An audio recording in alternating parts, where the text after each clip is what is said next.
Papaji, and the power of living in the present moment. Are you ever stuck in the past, reliving old mistakes and regrets? Or do you find yourself constantly anticipating the future, filled with anxiety about what lies ahead? This is where Papaji, a spiritual teacher known for his profound teachings on living in the present moment, can offer us invaluable guidance.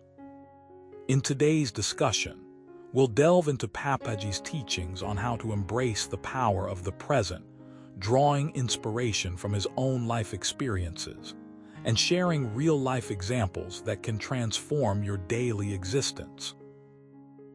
Let me tell you this, one of Papaji's most cherished teachings is the practice of living in the present. He emphasizes that dwelling in the past or worrying about the future often leads to suffering and dissatisfaction. Instead, he advocates for finding joy and peace by fully immersing oneself in the current moment. But how exactly does one achieve this?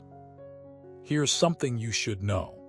It involves cultivating mindfulness, which is the art of being fully aware of your thoughts, feelings, bodily sensations, and the surrounding environment at any given time.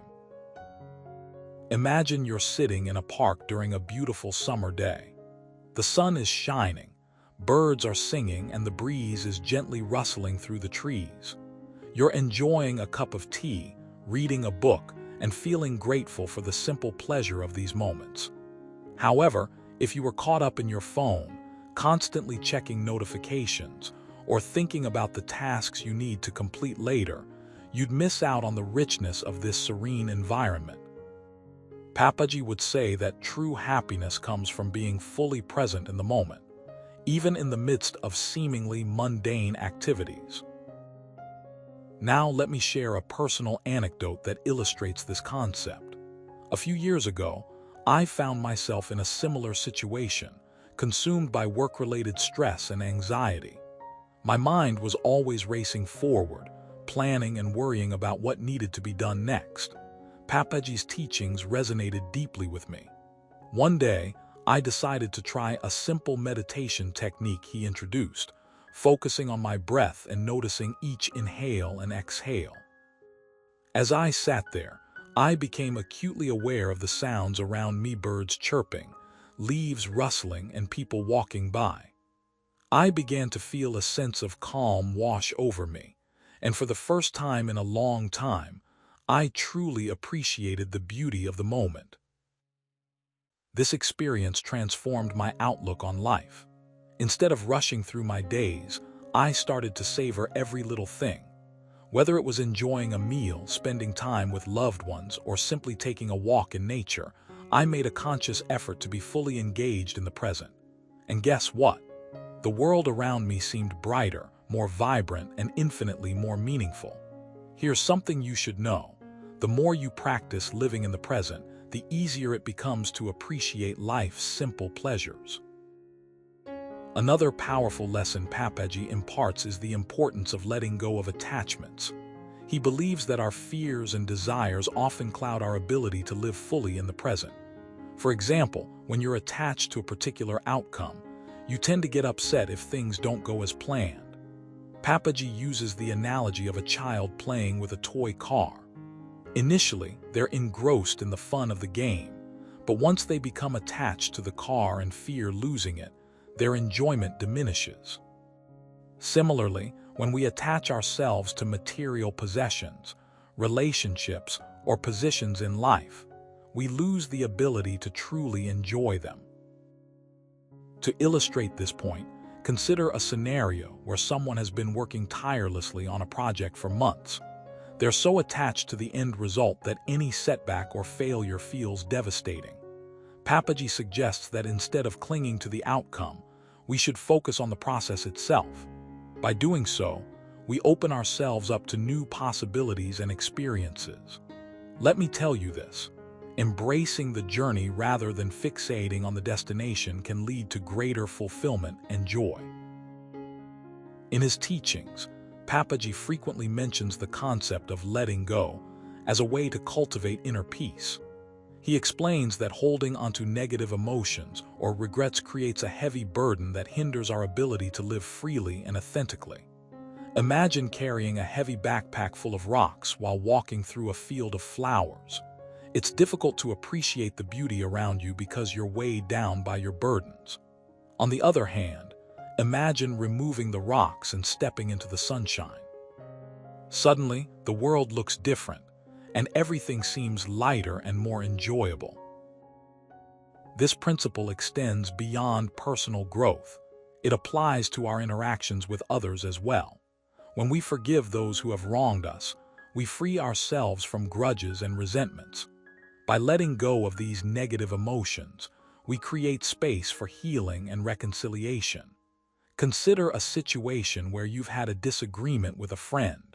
Instead of holding onto anger and bitterness, try to see the situation from their perspective. This shift in mindset allows you to let go of your attachment to the conflict and fosters a deeper understanding and connection. By practicing living in the present and letting go of attachments, we can break free from the chains of our past and future anxieties. Papaji's teachings remind us that true happiness lies in the here and now, not in endless striving or regret. Here's something you should know. The more we embrace these principles, the more we cultivate a sense of inner peace and contentment. One of Papaji's most striking qualities is his ability to connect with people on a deep level. He doesn't preach dogma or impose his views. Instead, he listens attentively and offers gentle guidance. His humility and genuine concern for others make him an inspiring figure. When someone approaches him with a problem or concern, Papaji doesn't judge or dismiss their feelings. Instead, he validates their experience and offers practical advice based on his extensive wisdom and experience. For instance, imagine a young woman struggling with her career choices. She's afraid of making the wrong decision and ending up unhappy. Papaji listens patiently, acknowledging her fears without judgment. Then, he shares a story about a wise elder who faced a similar dilemma.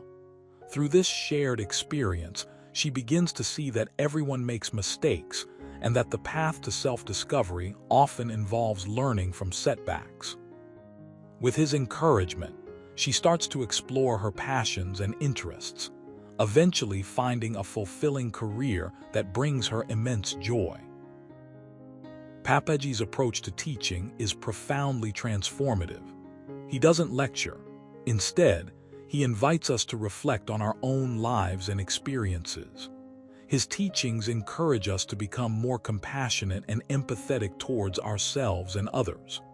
By fostering a sense of interconnectedness, he helps us recognize that we are all part of a larger whole, and our actions have far-reaching consequences.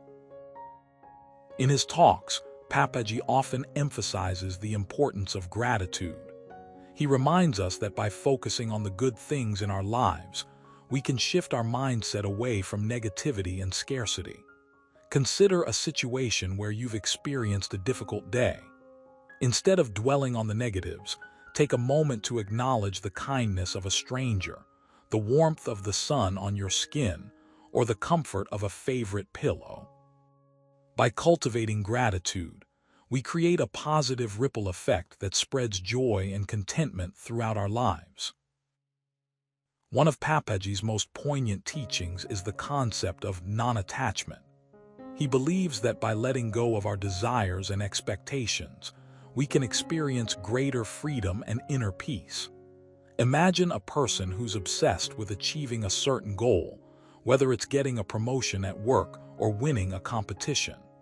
Their entire life revolves around this objective, and they become anxious whenever they fail to meet their standards. Papaji suggests that instead of clinging to these outcomes, we should focus on the journey itself. By doing so, we open ourselves up to unexpected opportunities and experiences that enrich our lives. To illustrate this principle, let's consider an athlete who has trained diligently for years to compete in a major event. If they become overly attached to the trophy or recognition, They may feel devastated if they don't win. Papaji would advise them to cherish the training process and the sense of accomplishment that comes from pushing themselves. By shifting their focus to the experience rather than the outcome, they can maintain their passion and motivation without the pressure of perfection. These principles are not just theoretical concepts, they are deeply rooted in Papaji's own life experiences. Growing up in a challenging family environment, he learned early on the importance of staying grounded in the present and letting go of unnecessary attachments. Despite facing numerous obstacles, he found solace in the simple pleasures of nature and the company of kind-hearted individuals. These experiences shaped his worldview and inspired his teachings. One of Papaji's most memorable stories is about a time when he visited a village ravaged by a devastating flood. The villagers were living in temporary shelters, struggling to survive amidst the ruins. Instead of pitying them or offering superficial assistance, Papaji spent time listening to their struggles and sharing his own experiences. He reminded them that no matter how dire their circumstances may seem, they could find strength and resilience within themselves. By connecting with the villagers on a deep emotional level, he fostered a sense of unity and hope among the community. Through his interactions with individuals from all walks of life, Papaji developed a unique ability to inspire and uplift. His unwavering compassion and genuine care for others have touched countless lives. Here's something you should know. When you encounter someone who genuinely cares about your well-being, it can have a profound impact on your life. It reminds you that there are still good people in the world, and that kindness can make a difference. As we conclude this exploration of Papaji's teachings on living in the present and letting go of attachments, let me leave you with this thought. The journey to inner peace and happiness is a lifelong pursuit. It requires patience, practice, and a willingness to let go of what no longer serves you. By integrating these principles into your daily life, you can transform your relationship with yourself and the world around.